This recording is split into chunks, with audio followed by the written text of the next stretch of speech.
ओम शांति। प्रश्नोत्तरी कार्यक्रम में एक बार फिर आप सभी का स्वागत है, जिसमें हम आपके ही प्रश्नों को लेते हैं, चाहे वो ज्ञान से संबंधित हो, योग से संबंधित हो या आध्यात्मिक जीवन में आने वाली कोई भी उलझन हो। और आपके सवालों का जवाब देने के लिए हमारे साथ हैं आदरणीय आशा दीदी। ओम शांति दीदी। ओम शांति दीदी, हमारे पास कई सवाल हैं अलग अलग, चाहे वो ज्ञान का स्पष्टीकरण है, बाबा की मुरलियों से है। तो पहला सवाल हम लेते हैं, जो हम मनसा सेवा करते हैं और मनसा सेवा में स्थिति कही जाती है कि लाइट हाउस हो। लाइट हाउस यानी जो स्वाभाविक मनसा सेवा ऑटोमेटिकली होती रहे, तो वो स्थिति क्या है और उसको हम कैसे प्राप्त कर सकते हैं? पहले तो हमको ये समझना होगा कि मनसा सेवा क्या है। मनसा सेवा है मन के द्वारा सेवा। एक हम वाणी से करते हैं, एक सेवा हम कर्मों से करते हैं, लेकिन हमारे संकल्पों से, हमारी स्थिति से, हमारी अवस्था से जो सेवा होती है वो मनसा सेवा है। शुभ भावना, शुभ कामना, हम परोपकार की भावना रखते हैं, मदद की भावना रखते हैं, सर्व के प्रति कल्याण की भावना रखते हैं, ये सब मनसा सेवा में आता है। तो मन मेरा कितना ब्यूटीफुल, पावरफुल होना चाहिए, तभी तो वो मन सेवा कर सकेगा ना। तो मनसा सेवा माना मन की सेवा और मन से सेवा दोनों ही है। मन की भी तो सेवा करनी पड़ेगी ना। जैसे बाबा कहते हैं कि बच्चे व्यर्थ के गेट को बंद कर दो, व्यर्थ आए ही नहीं, लेकिन वो ना आए उसके लिए भी तो मेरे को अटेंशन तो रखना पड़ेगा ना। तो इस चीज़ को हम कहते मनसा सेवा। और जब मनसा सेवा कर तो बहनें भिन्न भिन्न प्रकार की बातें कहती हैं। कभी कहती हैं आप ग्लोब के ऊपर बैठे हो, कभी कहती हैं आप कल्प वृक्ष के नीचे बैठे हो, कभी कहती हैं सृष्टि चक्र के ऊपर बैठे हो। कभी ये एक योग की स्थिति में रमणीकता लाने के लिए। ज़रूरी नहीं है कि मनसा सेवा हम यूं ही बैठ के कर सकते हैं, वैसे नहीं।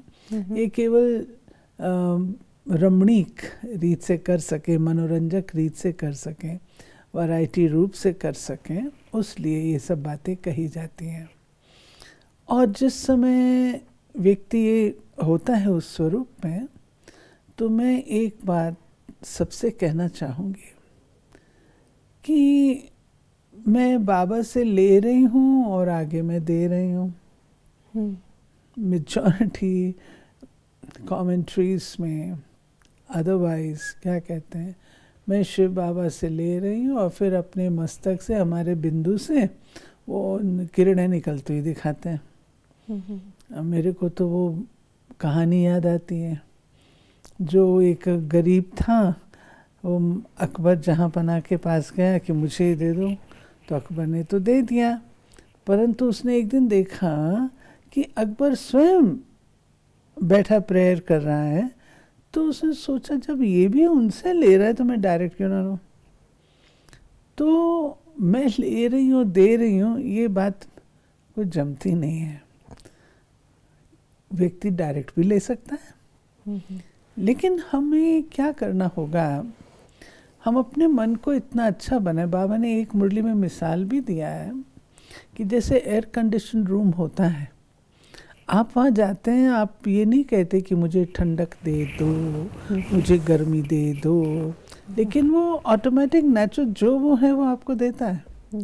ऐसे ही जब हम अपने आप को उस स्वरूप में, उस स्थिति में बना लेते हैं, तो ऑटोमेटिकली वो चीज़ होती है। जैसे लाइट हाउस है जो आपने कहा, मेंशन किया, सागर में भी लाइट हाउस होता है, वो अपना काम करता रहता है और जहाज़ों को रास्ता दिखाता रहता है, चारों तरफ घूमता रहता है। ऐसे ही हमने बैठना है, उस स्वरूप में बैठ जाना कि मैं लाइट हाउस हूँ, अर्थात मैं ज्ञान और प्रकाश का पुंज हूँ।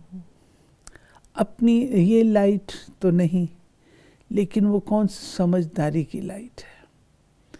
मैं उस स्वरूप में हूँ और मुझे उस स्वरूप में देख करके कई लोग प्रेरणा ले सकते हैं ना। कोई घटना घटती है, आप सामने होते हैं, 4 जने उसका रिस्पॉन्ड कर रहे हैं, आप साक्षी होकर के देखते हैं, क्योंकि आपको इस बात की समझ है कि इससे कुछ होने वाला नहीं है। तो आपके इस बिहेवियर से कुछ लोग शिक्षा ले लेते हैं। ऐसे ही हम अपने स्वरूप में रहें, हम अपने स्वमान में रहें, हम अपनी स्थिति में रहें और कईयों के लिए हम प्रेरणा के स्रोत हो जाएंगे। तो लाइट हाउस रूप से मेरी लाइफ से लोगों को प्रकाश मिले, समझ मिले, एनलाइटनमेंट हो, मैं उस स्वरूप में बैठती हूँ। मैं बैठ करके कोई यूं नहीं दे रही हूँ, जैसे लाइट हाउस कोई स्पेसिफिक जहाज़ को लाइट नहीं देता है। लाइट हाउस जनरल दे रहा है और जो जहाज़ है उस लाइट को देख करके अपने जो रास्ता है उसको वो बना रहा है।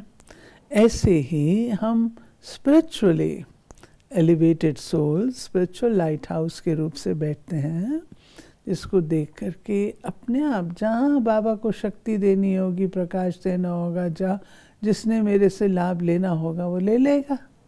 मैं क्यों बैठ के सोचूं मैं फलाने को दूं और फलाने को ना दूं। ये हमारी मनसा जो है ना बहुत अच्छी, शक्तिशाली, पावरफुल हो, ब्यूटीफुल हो। ये आपने जो हमें बताया, इससे हम ये समझें, जो आपने कहा कि हमारी लाइफ लाइट हाउस हो, यानी केवल जब हम आधा घंटा पौना घंटा जब हम योग में बैठे हैं तो जो हमारी स्थिति है केवल वो स्थिति लाइट हाउस नहीं है, लेकिन उसके अलावा भी 24 घंटे हमारा जो लोगों से बिहेवियर है या जैसे भी हम हैं वो जीवन हमारा लाइट हाउस बने। जब हम खास योग में बैठते हैं ना तो उस समय हम अपने उस, जैसे मानिए आप बैठे हैं, कहीं आँख का काम है तो कहीं कान का काम है। आँख का जो काम है तो आप फुल्ली कॉन्सेंट्रेटेड उस पर रहते हैं, सुनने की बात है तो कान पर आप फुल्ली कॉन्सेंट्रेटेड रहते हैं। ऐसे ही और भी कुछ है, सारी इंद्रियां इकट्ठी तो काम नहीं करती हैं ना। ऐसे जब हम लाइट हाउस रूप से बैठते हैं तो उस समय हम अपने उस स्वरूप को स्पेशली इमर्ज करते हैं। ये ज़रूर है, नहीं तो उसका मीनिंग नहीं होगा ना। जब बहनों ने कहा लाइट हाउस होके बैठो तो उसका मीनिंग भी तो चाहिए ना, उसको प्रैक्टिकल भी तो करना है। अगर आप इसे थोड़ा सा एग्जाम्पल के साथ बताएं कि स्वरूप होके बैठते हैं लाइट हाउस का, and that means light house, मैं लाइट हाउस हूँ, मैं माइट हाउस हूँ, ज्ञानी तो आत्मा हूँ, समझदार हूँ। बाबा की उस स्थिति में कि मैं शक्तिशाली ज्ञानी तो आत्मा हूँ। मेरा जीवन, मेरी स्थिति को इस समय बाबा कहीं पर भी यूज़ कर सकता है, तो मुझे अपने आप को इस स्वरूप में बिठाना। बाबा ने कहा हुआ है अगर आप उस स्वरूप में बैठेंगे तो हो सकता है मैं तुम्हारे द्वारा साक्षात्कार भी करा दूं। अब हम कहने को तो कई बातें कहते हैं, हम भक्तों के पास जा रहे हैं, हम वैज्ञानिकों के पास जा रहे हैं, हम देवताओं के, वो सब ठीक है, लेकिन किस लिए जा रहे हैं? हमारा स्वरूप ऐसा बनने जो बाबा उन भक्तों की आश को पूरा कर सके। मानिए मैं पूज्य स्वरूप में बैठती हूँ, मैं लाइट हाउस के रूप में बैठती हूँ, किन्हीं आत्माओं को मेरे से कुछ प्राप्ति हो जाए, मैं मनसा नहीं रखूंगी, ये वो अपने आप लेंगे, लेकिन मैं अपने उस स्वरूप में बैठती हूँ कि मैं ज्ञानी तो आत्मा, नॉलेजफुल आत्मा, ज्ञान सागर से निकली हुई ज्ञान गंगा, लाइट और माइट का पुंज। यानी हम, क्योंकि जो हमारे संकल्प उस समय होते हैं ना, वो ट्रैवल करते हैं। बजाय इसके कि मैं लाइट दे रही हूँ, मैं वाइब्रेशन दे, नहीं, आई एम वाइब्रेटिंग लाइट। तो वो संकल्प जो मैं उस समय करूँगी, वो संकल्प ट्रैवल करते हैं। क्या कारण है? आप कुछ सोच रहे हो, अभी आपको थॉट आया, आपके पीछे आने वाला व्यक्ति तुरंत वही बात बोल देता है। हाउ? आपके संकल्प ट्रैवल कर रहे हैं ना, या उसके आपके पास आ रहे हैं या आपके उसके पास जा रहे हैं, कुछ तो हो रहा है ना, तब तो एक हो रहा है। ये बाबा हमको कहता है हमारे संकल्पों के द्वारा ऐसे सेवा हो सके। ये है मनसा सेवा। जैसे बाबा ने हमें कई मुरलियों में ये डायरेक्शन दिया है कि अंत में आप वृत्तियों द्वारा वृत्ति का परिवर्तन कर सकते हैं, अपनी दृष्टि से दृष्टि का परिवर्तन कर सकते हैं। यानी जब हम उस स्वरूप में होंगे तो नेचुरली वो परिवर्तन हो रहा होगा। स्वरूप में भी हो और थोड़ा सा सेवा का भाव भी इमर्ज करे। मान लीजिए कोई आत्मा मेरे सामने आती है, वो नेगेटिव वृत्ति की है, लेकिन मैं अपनी कल्याणकारी वृत्ति से, और कल्याणकारी वृत्ति मेरी बहुत स्ट्रांग, उस वृत्ति से मैं उस आत्मा को संकल्प भेजती हूँ, वाइब्रेशन भेजती हूँ। ये बड़ी शुद्ध, बड़ी पवित्र, बहुत अच्छी आत्मा है। ये इस समय नेगेटिविटी से प्रभावित है, लेकिन ये ओरिजिनली बहुत अच्छी आत्मा है। तो उसके वो जो संस्कार होंगे वो इमर्ज हो जाएंगे। तब तो बाबा कहता है ना, तुम्हारे सामने कोई आएगा तो उसकी वृत्ति बदल जाएगी। कैसे बदल जाएगी? आपने अपना ऑरा इर्द गिर्द का ऐसा क्रिएट कर लिया है जो वो आत्मा उल्टा काम करेगी नहीं। बाबा का मिसाल है, मम्मा का मिसाल है, दादियों का मिसाल है। मम्मा से लड़ाई लड़ने के लिए आए, मम्मा अपनी शांत स्वरूप से थे, वो एक शब्द नहीं बोल सके, तो मम्मा ने क्रिएट किया। बाबा को मारने के लिए बाबा ने कहा बच्चे आए हो, वो बेचारे ने छोड़ दिया अपना हथियार। हुआ ना, ऐसे ही कई बहनों के साथ, भाइयों के साथ भी हुआ है। उनकी वो जो शुद्धता है, पवित्रता है, कल्याण की भावना है, जितनी ज़्यादा इमर्ज होगी तो नेगेटिविटी प्रवेश नहीं करेगी। तब तो बाबा हमें कहते हैं कि अपनी सेवा केंद्रों को लाइट हाउस बनाओ। बच्चे, सेवा केंद्रों को तपस्या का कुंड बनाओ, योग का किला बनाओ। बाबा इसीलिए कहते हैं। जैसे अगर हम नेगेटिविटी की भी बात करें, किसी को कोई पुरानी बात याद दिला दो तो उसके पुराने संस्कार आ जाएंगे, आ जाते हैं। तो जो हमारे ओरिजिनल पुराने संस्कार हैं, अगर हम उनको वो याद दिलाएंगे तो वो इमर्ज हो जाएंगे, जो शुद्धता के हैं, पवित्रता के हैं। तो वो हमें पुराने से पुरानी संस्कार, पुराने से पुराने में मूल संस्कार, जो मूल संस्कार हैं, ये सारे संस्कार तो बाद में आए हैं ना, वो हमारे मूल संस्कार हैं। हम मूल संस्कारों की ओर ध्यान दे रहे हैं। आप देखिए, जब हम याद में बैठते हैं, हम शुरू में बच्चे थे तो बैठते थे, तो दादियाँ क्या सिखाती थी? क्या बोलो? मैं शुद्ध आत्मा हूँ, मैं पवित्र आत्मा हूँ, मैं ज्योति बिंदु आत्मा हूँ, मैं शांत स्वरूप आत्मा हूँ। हमारे जो ओरिजिनल संस्कार हैं।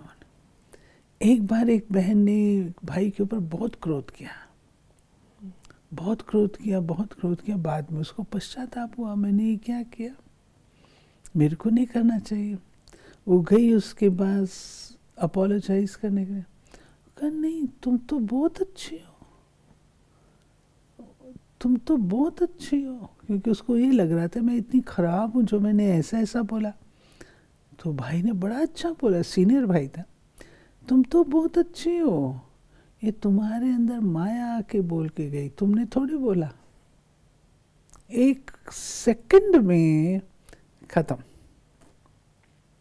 तो जैसे ये मैंने जब ये बात सुनी तो मुझे इतना अच्छा लगा कि देखो इस आत्मा ने उस आत्मा को भी मुक्त कर दिया पश्चाताप से 1 सेकंड में। बाबा तो यही कहता है ना। दीदी एक और प्रश्न आया है हमारे पास, तो उसमें है कि बाबा ने हमें कहा है कि अंत में हमें आत्मिक स्वरूप होकर विनाश के सीन को देखना है, लेकिन जो विनाश है वास्तव में वो तो फिजिकल चीज़ों का हो रहा होगा, शरीरों का हो रहा होगा। तो अभी के समय में वो ज्ञान भी सुनते हैं, योग भी करते हैं, और उसका एप्लीकेशन जैसे हम कहते हैं कि अपनी धारणा में वो स्वीटनेस लाओ, वो दैवी गुण लाओ, वो सब हम कर रहे हैं। तो अभी कौन सी युक्ति को अपनाएं कि जो अंत समय हम वो विनाश के सीन देख पाएं? उसका क्या, अंत की जो हम पेपर की जो बात करते हैं उसकी क्या प्रेपरेशन है? 2-3 बातें हैं। एक तो करण करावन हार की स्मृति। मैं आत्मा इस शरीर के द्वारा करवाने वाली हूँ, तो मैं अपने मालिकपन की स्थिति में। तो उससे क्या होगा कि जो मेरी ये भौतिक देह और ये, इससे मैं न्यारी अपनी रूहानी स्थिति में रहूँगी। एक बात। दूसरी बात है कि साक्षी दृष्टा हो गए। हमारी चंद्रमणि दादी थी ना, बहुत कम बोलती थी, बातें हो रही होती थी, दादी सब साखियों के सुनती रहती थी, मुस्कुराती रहती थी। उनका ये अभ्यास इतना था दादी का। दादी ने शरीर छोड़ा तो दादी को ये नहीं पता कि मैंने शरीर छोड़ दिया है, इतना डीप था। साखियों के अपने पार्ट को भी देखना और दूसरों के पार्ट को भी देखना। और तीसरा, हम निमित्त हैं, पार्टधारी हैं। अब ड्रामा होता है, उस ड्रामा में भिन्न भिन्न पार्ट्स होते हैं। कहीं पर खुशी का माहौल होता है, कभी रोने धोने का माहौल होता है। ना हमें खुशी का माहौल उससे वो प्रभावित करता है, ना रोने धोने का माहौल हमें प्रभावित करता है। हमें पता है ये ड्रामा है, हो रहा है। जब हम आइडेंटिफाई कर लेते हैं अपने आप को उस पात्र के साथ, तब हमको दुख होता है, अन्यथा तो नहीं होता ना। You are just watching. ऐसे ही ये तीनों अभ्यास हमें बहुत बहुत रेगुलरली करने हैं, सब निमित्त है। और इन सब की जो बीज है वो क्या है? परिवर्तन। इसको स्पष्ट करें कि जो आप कह रहे हैं परिवर्तन होना है। इस कलयुगी तमो प्रधान सृष्टि में सतो प्रधान बनना है। आज की दुनिया में जो प्रैक्टिकल देख रहे हैं, कितना पोल्यूशन है, कितनी ग्रोथ है जंगल की, कितना फालतू कुछ है, ये सब तो सतयुग में नहीं हो, तो इसकी इतनी सारी की सफाई कौन करेगा?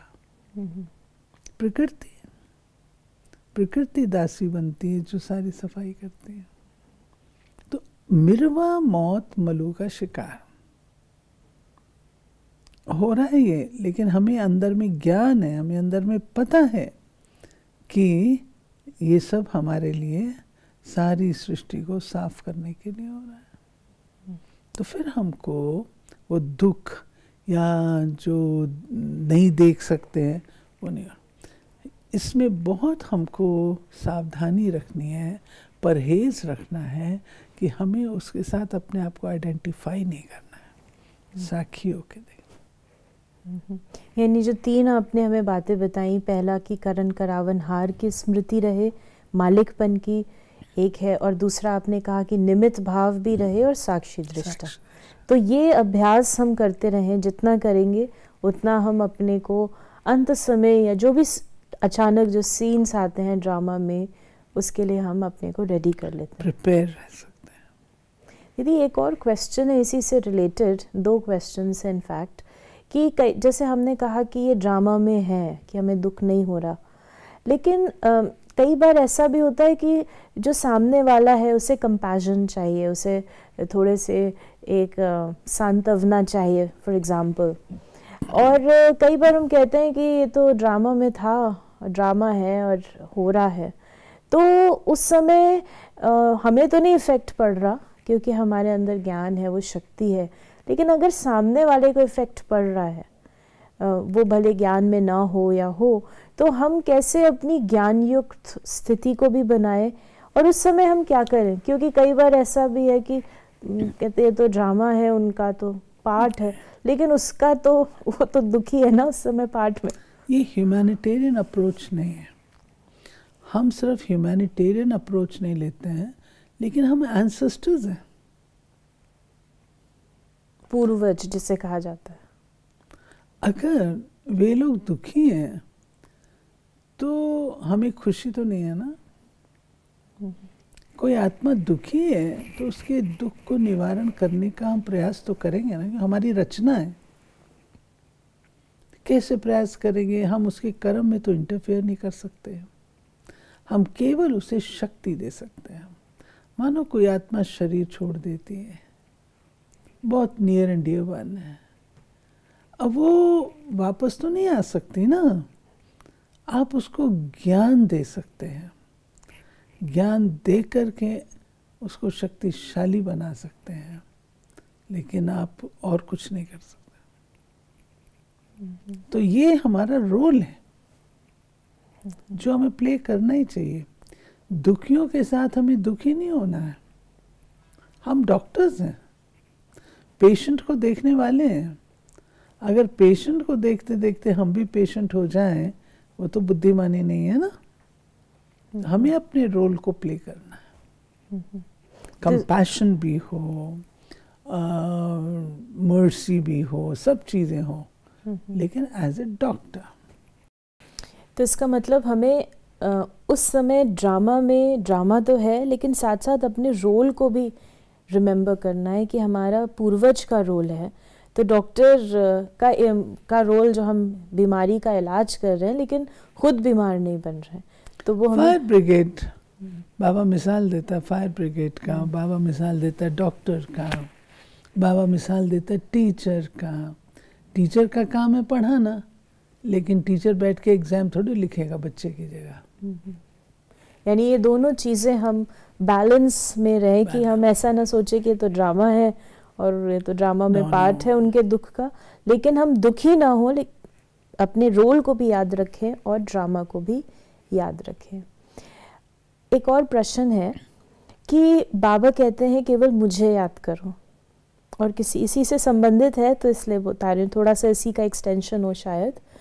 तो बाबा कहते हैं केवल मुझे याद करो और किसी को याद नहीं करो, और किसी को याद करना अर्थात पाप करना। तो जहाँ पर एक शुद्ध रिलेशन होता है, या जैसे फॉर एग्जांपल अभी अगर हम इसे अंडरस्टैंड करें कि किसी को हम हेल्प कर रहे हैं, किसी को हम ज्ञान भी दे रहे हैं, उसको थोड़ा अलग से समय दे रहे हैं, अपने घर में दे रहे हैं जहाँ, तो वहाँ पर जो बाबा ने कहा कि मेरे को ही याद करना है, हम उनको भी याद ही कर रहे हैं, तो ये कैसे हाउ डज इट फिट कि बाबा कहते हैं ना केवल एक मुझे याद करो। हाँ। तो जब हमारे परिवार में संबंध हैं या लोगों के साथ जब हम संबंध हैं और हमारे संबंध अच्छे रिलेशंस हों, तो हम ऑफ कोर्स उन्हें याद करेंगे तभी ऐसा होगा। तो एक या तो आइसोलेशन हो जाता है बिल्कुल लोगों से। मैं समझ गया आपकी बात। जब बाबा याद कहते हैं ना, तो याद जैसे हम भक्ति में करते रहे अपने इष्ट की याद की, उस प्रकार की याद बाबा कहता है। हम अपने मित्र संबंधियों को याद करते हैं, क्यों नहीं, वो सब हमारी बुद्धि में रहते हैं, लेकिन हम उनको बैठ कर के ऐसे याद तो नहीं कर रहे हैं ना। हाँ, वो मेरा भाई है, वो मेरी बहन है, वो मेरी भाभी है, वो मेरा ये है, मेरा बेटा है, मेरी बेटी है, ये सब हमको याद तो रहता है, क्यों नहीं याद रहेगा? याद रहता है। जब हमको और लोग याद रहते हैं तो जिनके साथ हम प्रैक्टिकल में रहे हैं या रह रहे हैं वो भी तो याद आएंगे ना।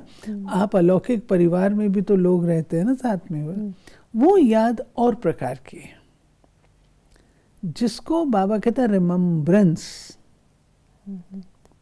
वो केवल शिव बाबा की है। शिव बाबा को याद करते हैं तो हम इंटेंसली याद करते हैं। ऐसे शिव बाबा की याद भी हमारी उसमें बनी रहती है, कॉन्स्टेंटली बनी रहती है। हम हैं ही बाबा के, तो और तो कुछ बात ही नहीं है ना, बनी हुई है। लेकिन जब आप कहते हैं मुझे याद करो, तो जो इंटेंसली याद करने की बात है, उसके गुण की, स्वरूप की प्राप्ति के हिसाब से वो शिव बाबा को याद आना, वो बात है। और जो बाबा कहते हैं कि मुझी से सारे संबंध का अनुभव करो। तो मात पिता हम बालक तेरे, तो मैं माता अच्छा पिता, मेरा भाई है, वो मेरा पिता नहीं है, मेरा भाई मेरा शिक्षक नहीं है, मेरा सतगुरु नहीं है, वो तो वो है ना। ये अंतर है। तो अगर किसी का भाई है, मान लीजिए वो अच्छा भाई है, उससे कोई दुख नहीं मिला, तो क्योंकि जब दुख होता है तो इजीली आप अपनी बुद्धि हटा सकते हैं। मान लीजिए आपको किसी संबंध से दुख नहीं है, तो वो संबंध बाबा से कैसे जोड़े? आप कैसे? हाँ। जैसे हम बाबा कहते हैं जो सर्व संबंध जोड़ो, समझ गए। तो वो लास्ट में वो आपको खींचेगा। बाबा कहते हैं जो संबंध अनुभव नहीं किया तो वो आपको खींचेगा। देखो, वो है लौकिक, ये है अलौकिक, रूहानी, वो है जिस्मानी। वो भाई मेरा एक ही जन्म का है, ये भाई मेरा अविनाशी है, हर जन्म का। दूसरा, वो भाई मुझे लिमिटेड प्राप्ति करा सकता है, अल्पकाल की, सदाकाल की तो वो है। दूसरा, वो भाई सब कुछ नहीं कर सकता जो शिव बाबा कर सकता है।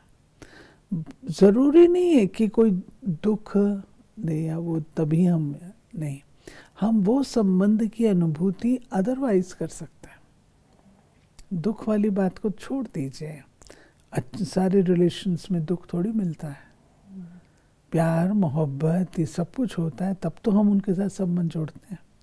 लेकिन ये हमको पता है ये अल्पकालिक है और सदाकालीन है। तो अल्टीमेटली शिव बाबा मेरा भाई है, जब तक मुझे ये अनुभव नहीं होगा तो वो संबंध खींचेगा। इसलिए बाबा कहता है वो संबंध की अनुभूति होना जरूरी। यानी हमारे जो भी लौकिक या अलौकिक संबंध है, हम शिव बाबा वो टेम्पररी है, ये हम अपनी बुद्धि में अल्पकालिक, temporary, for one birth only. तो हम ये जब स्मृति में रखते हैं तो हम बाबा के जो वास्तविक, जो अबव ऑल हर एक संबंध से वो जो अनुभव बाबा हमें करा सकते हैं, ये जब हम स्मृति में रखेंगे तो हम अपने सर्व संबंध बाबा से जोड़ सकते हैं। और जो बाबा कहते हैं कि केवल एक मुझे याद करो, यानी किसी भी रूप से हमारी बुद्धि कहीं पर भी नहीं जाएगी। तब दीदी आपने हमें ये सारी बातें बताई और स्पष्टीकरण भी दिया, एंड आई होप कि ये सब हम अपने जीवन में भी इम्बाइब करें और अपने पुरुषार्थ को आगे से आगे बढ़ाएं, और जैसा बाबा चाहते हैं वैसा हम करके दिखा सकते हैं। ओम शांति। अगर आपके मन में भी कोई प्रश्न है तो आप व्हाट्सएप कर सकते हैं 8826599309 पर। ओम शांति।